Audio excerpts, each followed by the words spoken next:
Hello दोस्तों, स्वागत है आपका अपने चैनल नॉलेज का पर। मैं हूं आपका दोस्त अंबर तिवारी और ये रात 11 बजे की क्लास है जो कि आप सभी प्यारे बच्चों को लाइव मिल रही है, जिसमें हम डिस्कस करते हैं डेली करंट अफेयर के 5 इंपॉर्टेंट क्वेश्चंस को।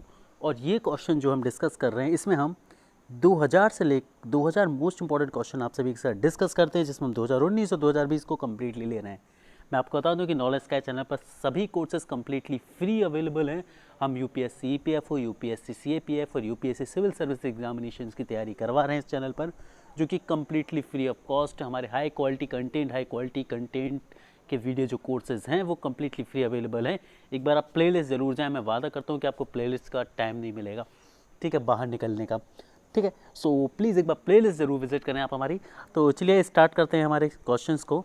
तो हमारा ये पार्ट नंबर 32 है। इससे पहले हम पार्ट नंबर 31 तक आप सभी के साथ डिस्कस कर चुके हैं, जिसमें हम 155 तक क्वेश्चन दे चुके हैं ऑलरेडी। तो यदि आपने नहीं देखा है तो प्लीज़ उन्हें जाकर एक बार देखें। सो चलिए स्टार्ट करते हैं बिना टाइम को वेस्ट किए हुए। तो हमारा पहला क्वेश्चन है आज का कि अंतर्राष्ट्रीय परमाणु अभिकरण, अंतर्राष्ट्रीय परमाणु ऊर्जा अभिकरण जिसे बोलते हैं international atomic energy agency IAEA के संबंध में निम्नलिखित में से कौन सा कथन सत्य है। मतलब इंटरनेशनल एटॉमिक एनर्जी एजेंसी के बारे में कौन सा कथन सत्य है। पहला, यह एक स्वायत्त एवं वैश्विक संगठन है।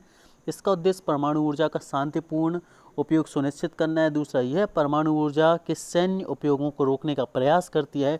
और तीसरा, यह संयुक्त राष्ट्र की एक संस्था है। तो चलिए देख लेते सही कौन सा है यहाँ पर। तो अंतर्राष्ट्रीय परमाणु ऊर्जा अभिकरण मतलब international atomic energy agency IAEA के बारे में हम बात करें तो यह जो है परमाणु प्रौद्योगिकी के सुरक्षित और शांतिपूर्ण उपयोग को बढ़ावा देने के लिए काम करती है। मतलब जो परमाणु ऊर्जा है उसका उपयोग शांतिपूर्ण तरीके से मानव सभ्यता के विकास के लिए होना चाहिए, ना कि इसका उपयोग युद्ध में हो या और मानव सभ्यता के विनाश में हो। ठीक है, तो मानव सभ्यता के विकास के लिए उपयोग करने का इसका लक्ष्य है। आगे हम बात करते हैं कि परमाणु क्षेत्र में वैज्ञानिक और तकनीक सहायता के लिए केंद्रीय अंतर सरकारी फोरम है। मतलब इंटर गवर्नमेंटल एक ये बॉडी है जिसमें अलग अलग देशों की सरकारें जो हैं वो इसमें जुड़ी हुई हैं। ठीक है, और ये अंतर्राष्ट्रीय शांति और सुरक्षा में योगदान देने के लक्ष्य से बनाई गई है। और इसका जो मुख्यालय वियना में है, वियना जो कि ऑस्ट्रिया में है, याद रखना है आपको।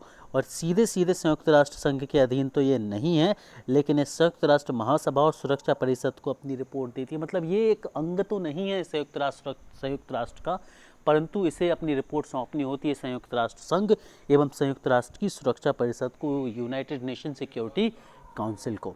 आगे बढ़ते हैं। निम्नलिखित में से कौन सा कथन जैव घड़ियाल के संबंध में सत्य है। Which of the following statement जो है वो ट्रू है आपके लिए। आगे बात करते हैं तो यह भारत में मगरमच्छ की एक देसी प्रजाति है। ठीक है, दूसरा, इसे IUCN की रेड डेटा बुक में गंभीर रूप से लुप्त प्राय संकटग्रस्त श्रेणी में रखा गया है, क्रिटिकली इंडेंजर्ड श्रेणी में रखा गया है। और तीसरा, यह भारत में केवल चंबल नदी में मिलता है। यह भारत में केवल चंबल नदी में मिलता है। चंबल नदी जो मध्य प्रदेश और राजस्थान में बहती है। तो 4 ऑप्शन दिए और आपको बताना है कि इसमें से कौन सा कथन सत्य है। तो ऑप्शन बी जो है वो करेक्ट है, मतलब केवल तीसरा जो कथन है वो सत्य है। ठीक है, आइए ज़रा देख लेते हैं यहाँ पर हम। ऑप्शन बी जो है वो करेक्ट है। पहला, घड़ियाल मछली खाने वाले मगरमच्छ के नाम से भी जाना जाता है और इसे गंभीर रूप से लुप्तप्राय IUCN रेड लिस्ट में शामिल किया गया है। और भारतीय वन्यजीव अधिनियम 1972 के तहत शेड्यूल 1 प्रजाति में इसे रखा गया है। और जो प्रोजेक्ट मगरमच्छ 1975 में भारत में शुरू किया गया था, यह भारत सरकार, संयुक्त राष्ट्र विकास कोष और खाद्य एवं कृषि संगठन के द्वारा संयुक्त रूप से इसे चलाया गया था। और यह गिरवा नदी, चंबल नदी, केन नदी, सोन नदी, महानदी एवं रामगंगा नदियों में पाया जाता है। और इसके लिए जो संरक्षित क्षेत्र है वो है राष्ट्रीय चंबल अभ्यारण्य, जो कि घड़ियालों के लिए संरक्षित है। इसके अलावा कटनी घाट वन्यजीव अभ्यारण्य भी जो है इनके लिए संरक्षित किया गया है। अगला क्वेश्चन हमारा आपके स्क्रीन के सामने ये रहा कि निम्नलिखित में से कौन सा कथन web summit WAWE web summit के बारे वेब समिट 2019 के संबंध में सत्य है। ठीक है, वेब समिट 2019 के संबंध में कौन सा कथन जो है वो पूर्णतः सत्य है।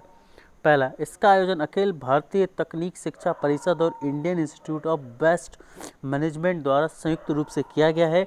या दूसरा, इसमें अपशिष्ट प्रबंधन और उद्यमशीलता को बढ़ावा देने एवं एकल उपयोग प्लास्टिक कैरी बैग के विकल्प प्रदान करने के लिए प्रयास किया जा रहा है। तो इन दिए गए कथनों में से कौन सा कथन जो है वो इसके लिए सत्य है। ऑप्शन है आपके पास केवल एक, केवल दो, दोनों सत्य हैं या फिर दोनों असत्य हैं। आइए देख लेते हैं। तो इसका सही आंसर ऑप्शन सी है, मतलब दोनों ही सत्य है। WWE समिट, वेब समिट के बारे में, जब वेब समिट जो कि 2019 में हुई थी, तो इसका आयोजन अखिल भारतीय तकनीकी शिक्षा परिषद और Indian Institute of Waste Management के द्वारा संयुक्त रूप से किया गया था, मतलब दोनों के तत्वाधान में किया गया था। और इसका अपशिष्ट प्रबंधन में उद्यमशीलता, मतलब जो आपका वेस्ट मैनेजमेंट है उसमें एंटरप्रेन्योरशिप को बढ़ावा देने के लिए, उद्यमिता को बढ़ावा देने के लिए, और जो सिंगल यूज़ प्लास्टिक है उसका विकल्प खोजने के लिए, उसका ऑप्शन खोजने के लिए, उसका अल्टरनेटिव खोजने के उद्देश्य से समिट को किया गया था कि जो सिंगल यूज़ प्लास्टिक है उसको कम किया जा सके, क्योंकि हम सभी को पता है कि सिंगल यूज़ प्लास्टिक की वजह से जो हमारा वातावरण है उस पर बहुत ज़्यादा बोझ पड़ता है ना, और इससे काफ़ी हानि भी हमारे पर्यावरण को होती है। आगे बात करते हैं, ऑप्शन सी की तरफ हम चलते हैं। तो यहाँ पर ये जो है आंसर सी है इसका सही। इस बार हम देख लेते हैं कि waste management accelerator for aspiring women entrepreneurship, WAWV web जिसे बोला जाता है, आकांक्षी महिला उद्यमियों हेतु अपशिष्ट प्रबंधन त्वरक। ठीक है, ये जो है एक विमेंस के लिए बनाई गई स्कीम है। इसमें यह अखिल भारतीय तकनीकी शिक्षा परिषद AICTET और अपशिष्ट प्रबंधन संस्थान के द्वारा संयुक्त रूप से जयपुर में आयोजित किया गया था। कहाँ आयोजित किया गया था? जयपुर में। बिल्कुल क्वेश्चन में पूछा जा सकता है, आप सभी के लिए बहुत ज़्यादा ज़रूरी है। और यह अपशिष्ट प्रबंधन में उद्यमशीलता को बढ़ावा देने के लिए और एकल उपयोग प्लास्टिक में कैरी बैग के विकल्प को ढूंढने के लिए कार्यरत है। आगे बात करते हैं, कई बार चर्चाओं में रहने वाले नामदफा राष्ट्रीय उद्यान निम्नलिखित में से भारत के किस राज्य में स्थित है? अरुणाचल प्रदेश, केरल, जम्मू कश्मीर या सिक्किम? तो इसका सही आंसर है दोस्तों ऑप्शन नंबर ए है। ज़्यादा कोई डिटेलिंग इसके बारे में है नहीं कि ये अरुणाचल प्रदेश में स्थित है, और यह एक संरक्षित क्षेत्र है जो टाइगर रिजर्व और राष्ट्रीय उद्यान भी है, और साथ में भारत का सबसे पूर्वी बाघ अभ्यारण्य है। तो ये दोनों चीज़ें जो है वो आपको याद रखनी है कि सबसे पूर्वी बाघ अभ्यारण्य है और ये एक टाइगर रिजर्व और एक नेशनल पार्क भी है। आगे बढ़ते हैं अगले क्वेश्चन की तरफ। अगला क्वेश्चन आपकी स्क्रीन पर ये रहा दोस्तों कि निम्नलिखित में से कौन सा कथन प्रोजेक्ट 75 के संबंध में है ना? प्रोजेक्ट 75 किससे रिलेटेड है आपको ये बताना है। ऑप्शन है आपके पास, पहला ऑप्शन है यह मध्यम एवं लंबी दूरी की परमाणु मारक क्षमता वाली मिसाइलों के निर्माण का एक कार्यक्रम है। दूसरा, यह पनडुब्बी निर्माण का एक कार्यक्रम है। तीसरा, यह अंतरिक्ष में मानव को भेजने के लिए इसरो की एक महत्वाकांक्षी प्रोजेक्ट है।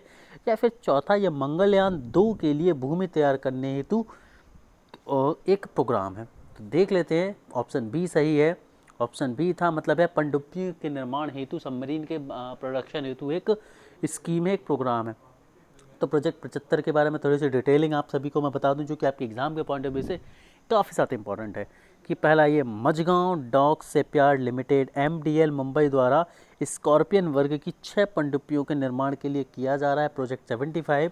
तो स्कॉर्पियन वर्ग की 6 पनडुब्बियाँ इसके तहत बनाई जाएंगी। और स्कॉर्पियन वर्ग की पनडुब्बियाँ जो होती हैं वो परंपरागत रूप से डीजल इलेक्ट्रिक इंजनों से चलती हैं।